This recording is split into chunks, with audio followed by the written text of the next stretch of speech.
This is unreal. Watch this. Years ago, I heard a story about how ancient Eskimos would kill wolves. I know this sounds real weird. Just go with me on this.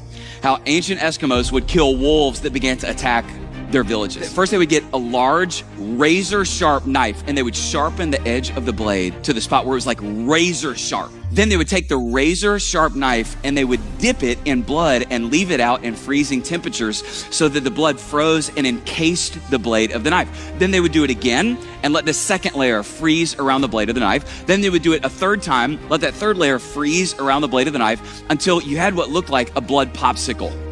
Then they would bury the knife hilt first in the ground with the blood popsicle blade sticking up out of the ground, and they would just leave it at night so that when the wolves would come, their extremely sensitive sense of smell would be attracted to the blood. They would get to the blood popsicle and they would just innocuously begin to lick the blood popsicle, their tongue just up and down, over and over the blood popsicle. Eventually it would lick all the way through the blood popsicle to the razor sharp blade, and it would begin to run its tongue up and down, over and over the razor sharp blade. But remember, because the nerves in its tongue had been desensitized, it didn't feel anything. So it would just keep licking this razor sharp blade over and over.